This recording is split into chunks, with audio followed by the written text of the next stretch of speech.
छत पे इस वक़्त मैं खड़ा हूँ, मैं सोच रहा था कि अगर फॉर एग्ज़ाम्पल यहाँ पे एक मुर्गी हो या मुर्गा है और मैं उसको इस तरफ लेके जाना चाह रहा हूँ, तो ज़ाहिर-सी बात है कि मैं रोटी लेके उसके छोटे-छोटे पीस करके तो मैं उस जगह पे फेंकूँगा जहाँ पर मैं उस मुर्गे को लाना चाहता हूँ, तो वो अल्टीमेटली चला जाएगा। क्यों? कि वो उसकी ज़रूरत भी है और हम उसको उस तरफ डायरेक्शन देंगे। सेम इसी तरीके से मेरे बहनों और भाइयों, अगर आप अपने बच्चों को चाहते हैं कि वो तालीम के अंदर दिलचस्पी लें, तो खुदा के लिए आप उनके बचपन से ही आप उसके सामने नज़र आएँ कि आपको ये चीज़ पसंद है।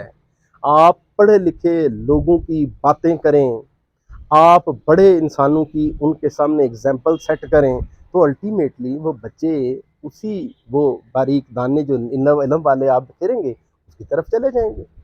लेकिन अगर आप किसी बच्चे को घसीट कर किसी तरफ ले जाने की कोशिश करेंगे, तो आप लाख कोशिश करें, जो ही आप पीछे हटेंगे, वो वापस उसी जगह पे आ जाएगा। लिहाज़ा फ़ोर्सफुली कभी भी चीज़ें हल नहीं होती। मसाइल का हल सिर्फ़ और सिर्फ़ मोटिवेशन से होता है। तशद्दुद किसी भी मसले का हल ना कभी था और ना ही कभी होगा।